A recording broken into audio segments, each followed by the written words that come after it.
Irmãos, o nome da minha pregação de hoje é Prove que sua religião é verdadeira. E a minha pregação é a terceira pregação na nossa série sobre Daniel. Eu vou falar hoje sobre o capítulo 2. O rei, aqui em Daniel capítulo 2, ele está angustiado porque ele teve um sonho. E ninguém conseguia explicar o sonho para ele. Ou melhor, ele pediu que os homens contassem qual foi o sonho dele. E ele estava angustiado porque ele queria respostas. O homem moderno também está angustiado, porque o homem moderno quer respostas. Ele quer saber quem ele é, para onde ele vai. Ele está perdido em relação a como criar os seus filhos. O homem moderno está perdido em relação a como ele se relaciona com o seu trabalho. O homem moderno quer respostas. E há milhares de homens hoje dando respostas. No YouTube, na internet, ao alcance de um clique. Assim como nos dias de Nabucodonosor. Havia milhares de homens, de filósofos e de religiosos se propondo a sanar as angústias do rei. Mas o rei não estava satisfeito. A grande pergunta é: nós podemos obter resposta? Immanuel Kant disse que não. Ele disse que não era possível saber sobre Deus. Ele não era ateu. Ele não era ateu. Ele só dizia que não era possível realmente saber, provar se Deus existe ou não. Sim, eu acredito que é possível saber, é possível conhecer, mas é necessário alguns pressupostos. Porque, para algumas pessoas, ainda que a verdade bata nelas como um caminhão, essas pessoas não vão enxergar a verdade. E a primeira coisa a se dizer é que não há resposta fora de Jesus Cristo. Jesus Cristo é a resposta. E só Ele é. Como nos dias de Nabucodonosor, só um homem pôde responder, porque este homem recebeu a revelação de Deus, Daniel. Assim também hoje, todas as religiões são falsas. Todas as outras religiões são falsas. Todos os filósofos deles não podem provar para nós que o que eles falam é verdadeiro. Só Jesus é a resposta para todos os dilemas humanos, para todas as nossas angústias, para tudo aquilo que a gente precisa para viver. Como eu citei para vocês aqui antes de começar a gravação, a Escritura é útil, completa, para tornar o homem perfeito, diz Paulo em Timóteo 3,16, 2 Timóteo 3,16. Pois bem, nós podemos obter respostas? O rei queria respostas. Nós podemos obter? Então, antes disso, deixa-me dar um resumo do capítulo 2 aqui. Vamos ler aqui apenas, quer ver? Vamos ler o capítulo 2, verso 1. Daniel 2:1. No segundo ano do seu reinado, Nabucodonosor teve sonhos. Isso lhe perturbou muito o espírito, e ele perdeu o sono. Então o rei mandou chamar os magos, os adivinhos, os feiticeiros e os astrólogos, para que lhes dissessem os seus sonhos. E eles vieram e se lhe apresentaram diante do rei. E o rei lhes disse: tive um sonho e estou aflito para saber o que significa. Verso 4. Os astrólogos disseram ao rei em aramaico: ó rei, vive eternamente, conta o sonho aos teus servos e daremos a interpretação. O rei lhes respondeu: este é o meu decreto. Se não me contardes o sonho e a sua interpretação, sereis despedaçados e as vossas casas se tornarão um monte de entulho. O rei era genial. Você já brincou assim? Você foi lá na mulher que fala em nome dos deuses, para que ela revelasse a sua vida? E aí você chega lá e ela pergunta: qual é o seu nome? Não, diga-me você. Você não fala pelos deuses? Você não vai revelar a minha vida? Revele-me então. Ela diz: não, isso não é assim que funciona. Não, claro que é assim que funciona. É mais ou menos isso que o rei está fazendo aqui. Vocês não falam pelos deuses? Então, deem-me uma prova que vocês falam pelos deuses. Só os deuses podem saber o que eu pensei, o que eu sonhei, porque eu não contei para ninguém.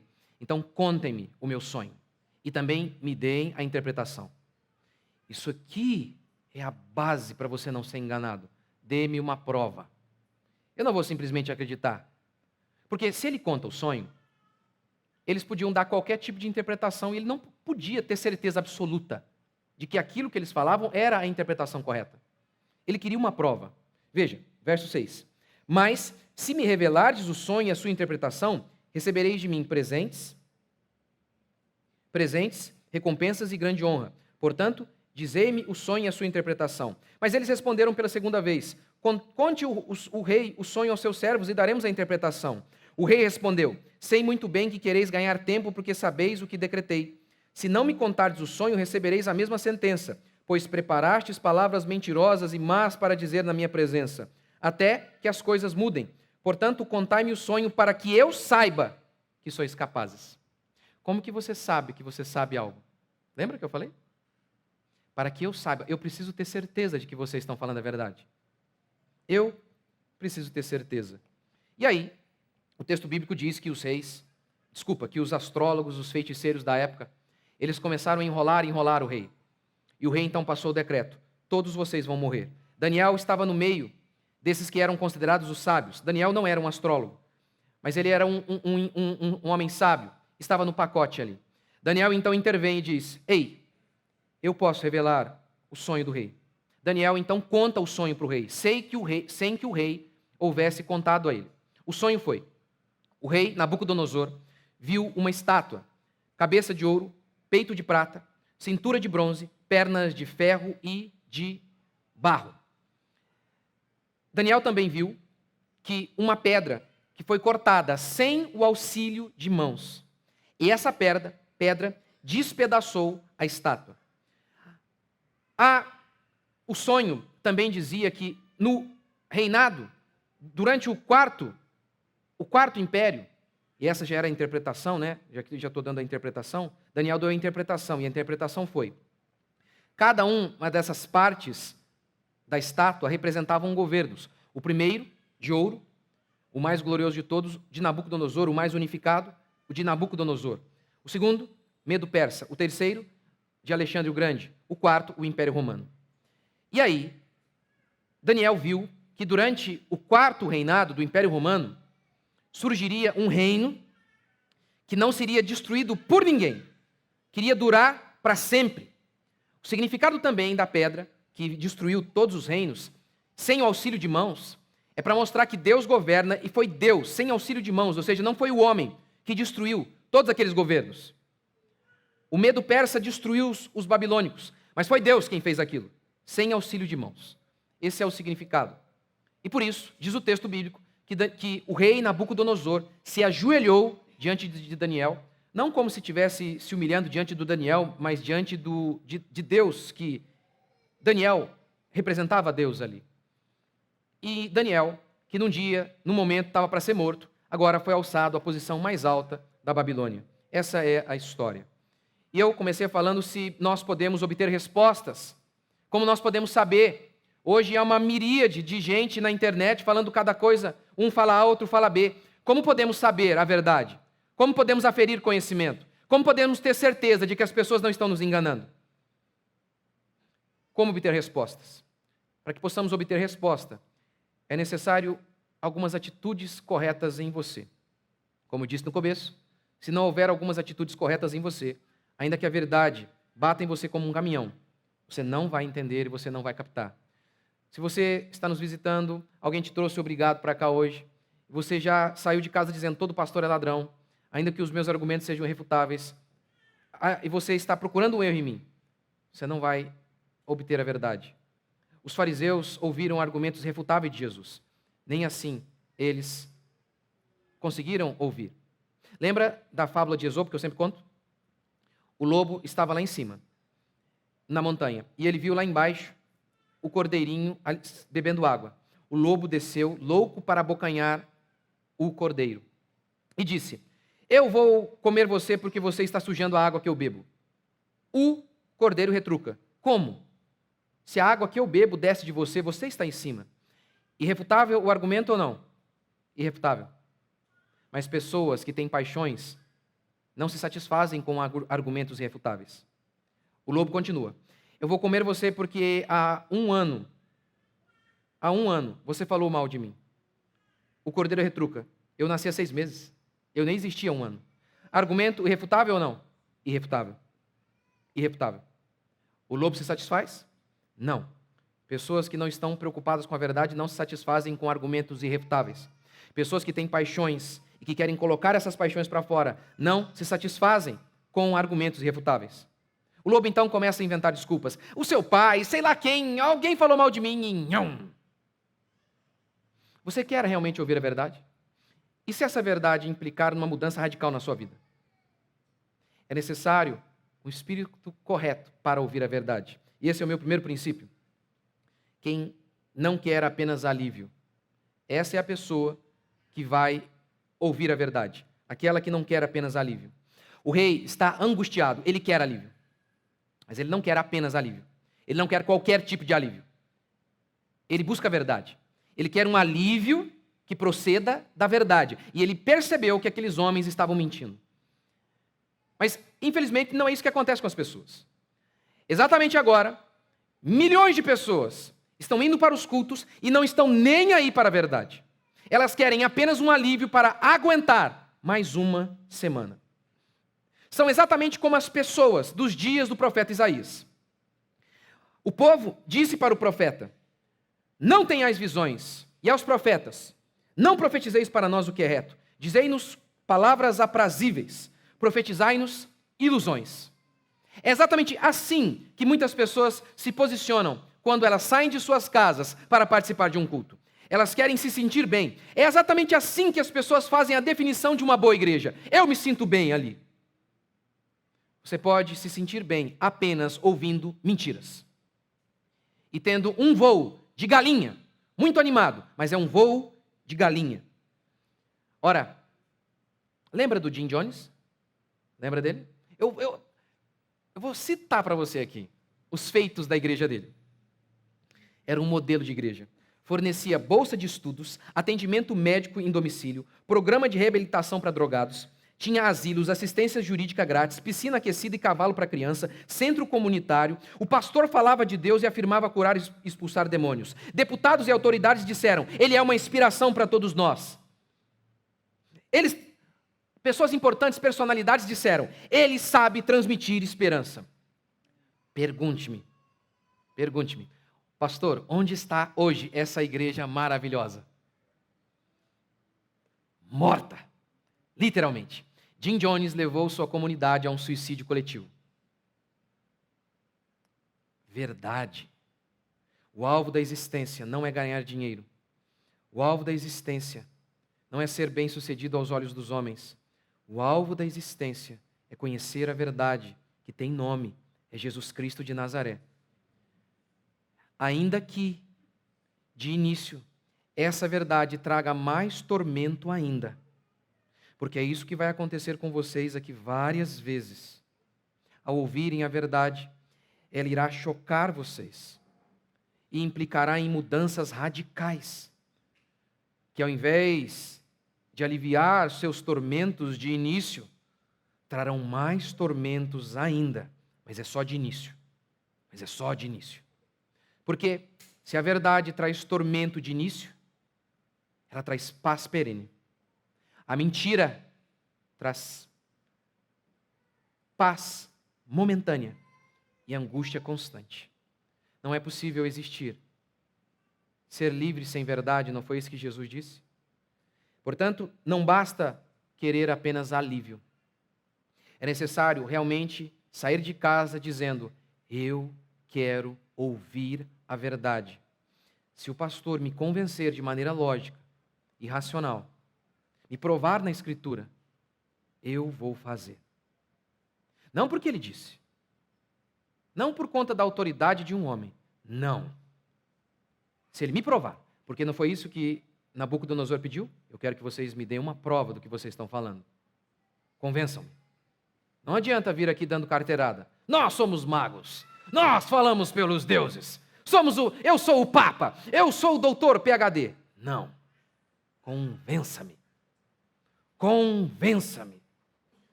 Segundo, e já estou falando disso quase toda a minha pregação, segundo pressuposto para que você possa conhecer: exija a prova. Exija prova. O rei não era bobo. Ele disse para os magos: contem o meu sonho. E os magos, então, tentaram inverter a coisa. Não, peraí. O que você está pedindo, ninguém jamais pediu. O que você está pedindo é irracional. Está vendo? Os doutores fazem isso o tempo inteiro. Aqueles que se acham espertões. Fizeram isso com Jesus. Sempre fazem isso. Começam a querer dar carteirada e ainda invertem a coisa, como se o rei fosse estúpido. O rei era o único lúcido ali. O único. Obviamente, Imagine, se o rei contasse o sonho, olha, eu vi uma estátua, ouro, prata, bronze e ferro. Se eles falassem, olha, isso aí representa as estações do ano, isso aí representam as economias, as fases da economia. E aí, como saber se eles estavam falando a verdade ou não? Não haveria possibilidade. Por isso o rei queria uma prova. Convençam-me, dê-me uma prova. Pois bem, as pessoas não são assim. Os seres humanos não pensam de maneira lógica como o rei estava pensando. As pessoas tendem a acreditar em qualquer coisa que as pessoas dizem. Qualquer coisa. Gente, eu já contei para vocês aqui quando eu tive uma das grandes revelações da minha vida. Foi quando eu descobri a Rede Globo mente. Nossa, foi assim uma epifania quase. O Fantástico mente. Oh, meu Deus. A escola mente. Nossa, foi demais. Foi assim. Já contei para vocês do dia que o pastor recebeu ele disse que ganhou um prêmio. Mandaram para ele um e-mail. Você ganhou 100 mil reais. Como que as pessoas são crédulas? Como que as pessoas saem acreditando de bate-pronto nas coisas? Você ganhou 100 mil reais. Apenas envie 5 mil reais para as despesas de frete e burocracia. O pastor enviou. É óbvio, perdeu. Enviaram para mim também. Eu acho que era uma perseguição a pastores. Eu não sei se eles suporam. Pastores são lerdos? Eu não sei. Só sei que mandaram para mim também. E aí eu falei, olha, faz o seguinte. É 5 mil reais que eu tenho que pagar. E eu vou ganhar 100. Tira os meus 5 dos 100 que eu vou ganhar. Ainda pega 5 mil para vocês aí. Mas como que muitas vezes nós somos crédulos. Nós vamos acreditando nas coisas. Eu dei esse exemplo durante a pregação. Rede Globo mentiu. Eu já vi várias coisas assim. Quem uma vez me falou, deu uma notícia, bombástica. Aí, acho que era sobre o Papa, sobre alguma autoridade internacional. E aí, eu falei, onde você viu isso? Eu não vi isso em nenhum noticiário. Mas eles mentem. Você viu? Não, eu vi no YouTube. No YouTube não mente. E não aconteceu nada do que a pessoa havia dito. Nada. Globo mente, no YouTube também. Como que a gente sabe que a gente sabe? Como aferir? Ou a gente tem que crer no escuro? Por exemplo, o Papa disse que, ex-cátedra, que Maria foi assunta ao céu. Como? Como que a gente pode crer nisso? Como a gente tem alguma coisa para aferir conhecimento, para provar que ele falou a verdade? Não tem. Tem que acreditar. Acabou. Como crer em Joseph Smith, em Maomé? Eles dizem que Deus se revelou a eles. Ninguém viu, ninguém estava lá. E aí? No mundo das ideias, é possível que Deus se revele ao homem? Claro que é. Você consegue conceber um círculo quadrado? Não dá. Mas e a ideia de que Deus se revele à sua criatura? Você acha que isso é improvável, logicamente falando? Por exemplo, se você chega ali agora assim, Deus falou comigo. O que a gente bate pronto disso? Você é louco. Por quê? Isso é logicamente impossível de acontecer? Não é. Então, em se tratando de lógica, é possível que Deus tenha se revelado a eles? É. Mas eles têm como provar? Não. A gente tem que crer no escuro. Eles não dão provas. Pelo contrário, as provas estão contra eles, as profecias deles não se cumpriram. Por exemplo, o movimento adventista começa com Miller. É de Miller que sai o movimento adventista. Ele previu que Jesus voltaria em 1844. Ou seja, o movimento adventista já começa por meio de uma profecia falsa. É difícil crer, então, né? O negócio já começa assim. Os testemunhas de Jeová também profetizaram a vinda de Jesus, Joseph Smith também. Ele disse que no estado de Missouri, nos Estados Unidos, iria ser instituído o templo, não foi. Se eles erraram tanto acerca do amanhã, como crer neles acerca do hoje, do presente? Difícil, não? Difícil. Como crer neles? Como crer? Todos os magos se uniram. Todos eles. E todos eles em uníssono disseram para o rei, o que você está pedindo é irracional. Isso aqui é carteirada. Isso aqui o pessoal faz com a gente constantemente. Por exemplo, as mídias disseram assim no começo da pandemia: vamos fechar o comércio porque todo mundo está fechando. Se todo mundo está fechando, então é certo. Não estou nem argumentando aqui se foi certo ou não. Na minha opinião, foi um absurdo. Mas não estou debatendo isso. O que eu estou debatendo aqui é o seguinte: tá, e daí que todo mundo disse? Isso em lógica é chamado de ad populum, o argumento do povo. Já que todo mundo diz, então é verdade. Que absurdo. Todo mundo então diz que a grama é rosa, logicamente, então a grama deve ser rosa? Isso é um absurdo. Várias vezes ao longo da história humana, o mundo inteiro esteve errado. O mundo inteiro acreditou em geração espontânea, que de um pedaço de roupa suja surgiria um rato. O mundo inteiro creu nisso. E daí? E daí que todos vocês, e só Nabucodonosor está dizendo, não. Não. Vocês estão mentindo. E daí que havia só um homem? E daí? E daí que havia um João Batista no deserto, pregando solitariamente, enquanto todo mundo lá no templo falava outra coisa, diferentemente de João Batista. E daí? E daí? Tem que provar. O argumento, todo mundo está dizendo, não é prova alguma. O segundo argumento é o argumento da autoridade. Mas nós somos os profetas dos deuses. Nós somos os sábios. Que é o que o tempo inteiro canalhas dizem. Uma vez eu argumentava sobre alguma coisa em relação à biologia, e aí o cara disse assim, mas você é formado? E daí? Se um garoto de 3 anos diz que 2 mais 2 é 4, o cálculo matemático dele precisa de ser aferido por um título acadêmico? A verdade é verdade em qualquer lugar. A verdade é a verdade. A sabedoria grita nas praças, diz Provérbios. Onde a voz dela se faz ouvir, ainda que não haja títulos, ela deve ser escutada. Quando canalhas não podem destruir os seus argumentos, eles começam a falar. Qual autoridade você faz isso? Lembra que falaram isso para Jesus? Mas você não estudou nas nossas escolas, você não tem os nossos títulos, você é filho de carpinteiro. Como que um filho de carpinteiro pode estar certo? Esse é o argumento dos canalhas. Nabucodonosor não aceitou isso. Ele disse, provem. Nabucodonosor não sabia o significado do sonho, mas ele sabia como não ser enganado. Ele sabia. Como saber? Nós precisamos de provas. Lembra dos crentes bereanos? Paulo pregava. Diz o texto bíblico que os crentes bereanos foram investigar, foram pôr à prova o que Paulo falava. Lembra da igreja de Éfeso lá em Apocalipse? Deus elogiou a igreja de Éfeso. Por quê? Porque puseste à prova os que se dizem apóstolos e não são.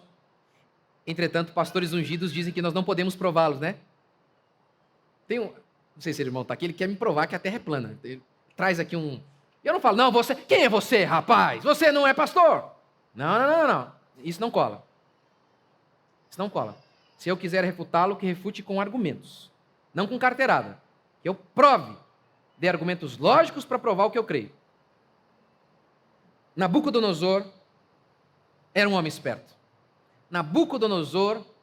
homem esperto. Como saber as coisas? Como saber sobre Deus, sobre as religiões, sobre as filosofias? Como saber? As religiões podem nos dar provas. Platão falou sobre vida após a morte em O Mito de É. Ele que inaugura o espiritismo. As almas injustas iriam para o Hades, para uma parte ruim do Hades, depois retornariam numa vida ruim, diria Platão. Como Platão podia provar isso? Não pode. Nós podemos provar a nossa fé? A nossa fé é um salto no escuro? Ou ela dá evidências para que vocês creiam? Ela dá. A morte e a ressurreição de Jesus Cristo é a maior evidência de todas. Mas deixe-me falar da profecia aqui em questão. Daniel interpreta que a estátua representava governos que iriam se suceder um ao outro. O último seria o Império Romano. Daniel então diz que durante esse Império Romano surgiria um reino que ninguém iria destruir, que iria durar para sempre. Pois bem, você se lembra que Deus havia dito a Davi, um descendente seu vai se sentar no trono e vai governar para sempre. Lembra disso? Lembra que Jesus, quando caminhava lá na Palestina, ele era chamado de filho de Davi? Lembra? Ele era o descendente. Ele era o filho de Davi, a sentar no trono de Davi e governar para sempre. Você se lembra que Jesus disse, o reino está próximo? O reino de Deus é o surgimento da igreja? Ok, Veja a complexidade dessa profecia dita aqui por Daniel. De um lado, Império Romano. Aquele Império Romano que seria destruído pela pedra, lembra? Sem auxílio de mãos. Deus iria destruir. De um lado, Império Romano, poderoso. Poder político. Arquitetura fenomenal. Cultura. Música. Arte. Estradas fabulosas. O maior império até então. Poder. Que levava os mais corajosos a tremerem. Versus igreja. No dia de Pentecostes, 120 camponeses, donas de casa, pescadores se reuniam. Sem arma, sem prestígio social, sem poder bélico, sem nada. Sem nada. Seu líder acabou de ser trucidado da maneira mais cruel conhecida até então. Naturalmente falando, não era atrativo fazer parte daquela comunidade. Os próprios discípulos estavam titubeando. Quem, em sã consciência, olharia para aquela comunidade de 120 discípulos e diria: vocês vão permanecer, tudo isso aqui vai ruir. Você percebe o tamanho da complexidade para cumprir só esta profecia? É por isso que eu posso dizer, como salmista, eu sei em quem tenho crido.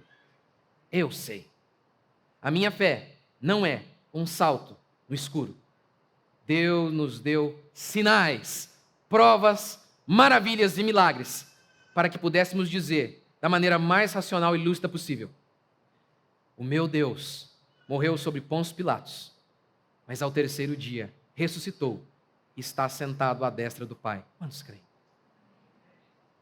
Essa é a nossa fé. Meu terceiro princípio, já estou encerrando, e eu acho que já falei um pouco sobre isso ao longo da pregação. Aqueles que não revelaram a verdade deveriam ser mortos. Nabucodonosor disse que todos os outros mentirosos deveriam ser mortos. Ora, Deus diz o mesmo. No Antigo Testamento, Deus disse que o profeta que profetizasse mentira, que profetizasse em nome de Baal, que profetizasse em nome de Deus, mas o que Deus não havia dito, deveria ser morto. É simples assim. É simples. Nos dias de Daniel, só Daniel estava falando a verdade. Todos os outros mentiram. Jesus diz o mesmo. Eu sou o caminho. Preste atenção no artigo que foi usado aqui. Não usou o artigo indefinido mas o. Um caminho implicaria em que várias e várias outras religiões estavam corretas. Ninguém vem ao Pai a não ser por mim. Jesus foi extremamente exclusivista. Às vezes na internet, eu ou qualquer pessoa, eu já vi várias vezes acontecer assim, ó. Você dá um argumento e a pessoa diz assim: eu nunca vi ninguém falando isso. Então só você está certo. Você viu? É o ad hominem. É o famoso argumento ad hominem. Não conseguindo refutar o argumento, você tenta refutar o homem, você tenta diminuir o homem. Tá, e daí que você acha que eu sou arrogante? É logicamente impossível que um homem só esteja certo e todos os outros estejam mentindo? Refute o argumento, poxa vida. A fé cristã diz isso. Só ela está certa. Todos os outros estão mentindo. As filosofias e religiões estão mentindo. Ah, mas isso sou arrogante. Não. É mais do que arrogante. É megalomaníaco. É megalomaníaco. Se Jesus não é Deus, é megalomaníaco, porque ele disse que ele era Deus. Antes de Abraão, eu sou. Os próprios judeus disseram: você está maluco. Você tem 30 anos e antes de Abraão você disse que você já era. Está doido. Não dá para cultivar a ideia que muitos cultivam hoje. Jesus foi um bom homem, mas não era Deus. Não dá. Bons homens não ficam dizendo por aí que são deuses.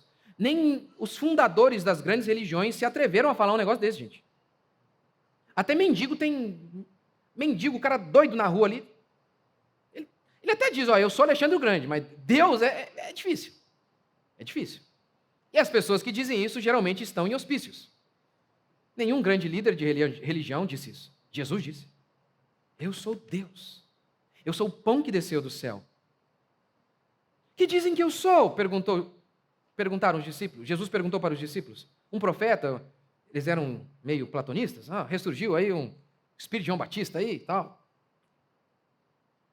E vocês? O que vocês dizem? O Senhor é Deus. O único caminho até Deus. Todos os outros caminhos são falsos e levam ao abismo. Só Daniel falava a verdade. Só Jesus fala a verdade.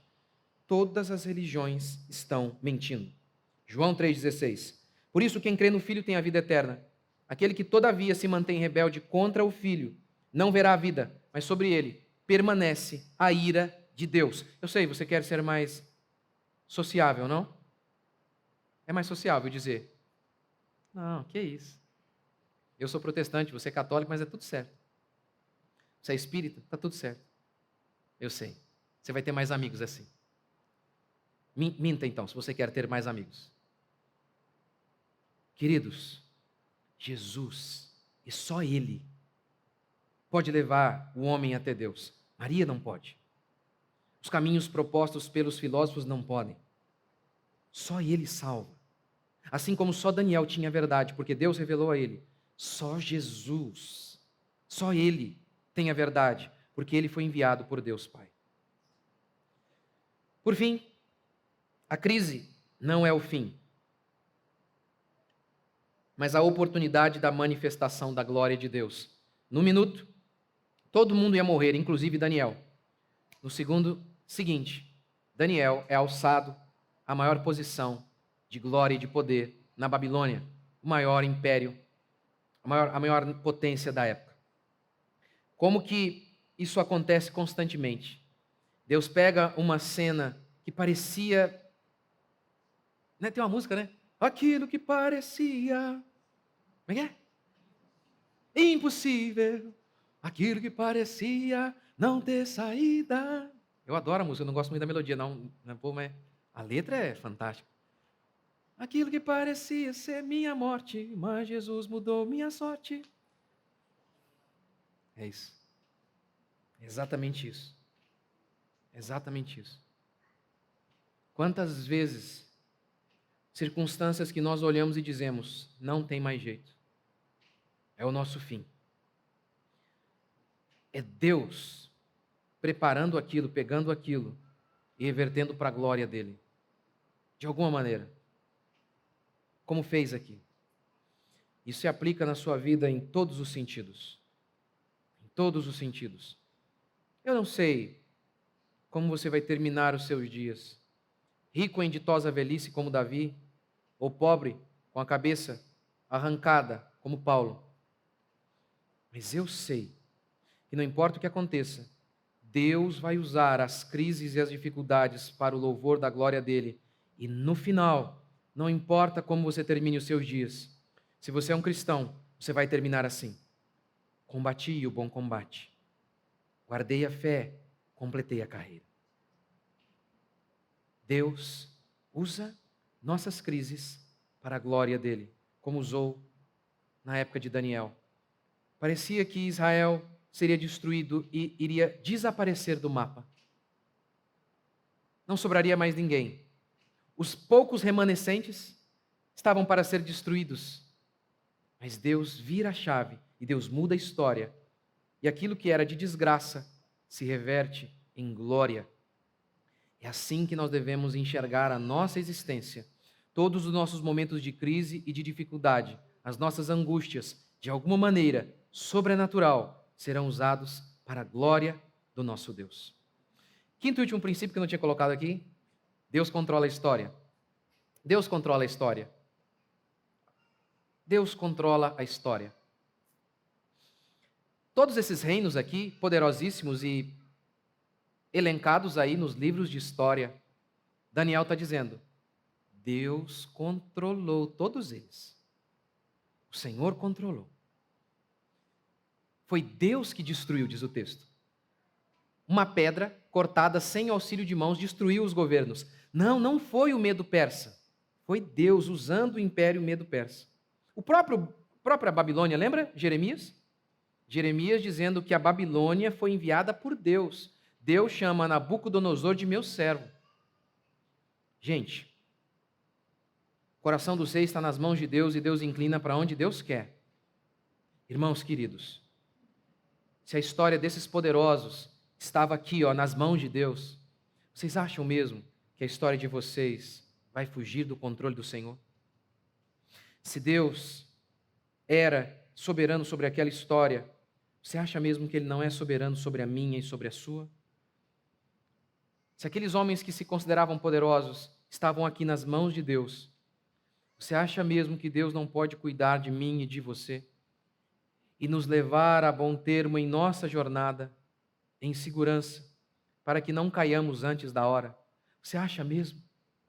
Ele é o Senhor sobre a história de Alexandre o Grande, de César, do João, da dona Joana, do Ricardo, da Maria. Ele é. Como disse Daniel, não que haja em mim alguma coisa, mas Ele é o nosso Deus. Ele é o meu Deus. E Ele há de iluminar o seu caminho, Nabucodonosor. Ele também há de iluminar o seu caminho, meu irmão, minha irmã. Ele é o princípio de todas as coisas. Ele é o Senhor absoluto, que governa os céus e a terra. Maravilhoso conselheiro, Deus forte, poderoso, Senhor dos senhores. O Deus que é socorro para o angustiado, que é Deus presente para o aflito, que habita no alto e sublime trono, mas também habita com o contrito e quebrantado de coração, que é o Deus justo que odeia o mal, mas se compadece da prostituta, do adúltero, que se arrependem de seus pecados. O Deus perfeito, que toma a vida do quebrado e imperfeito, e coloca no eixo e dá um jeito. Esse é o nosso Deus. Você crê nele? Vamos ficar de pé?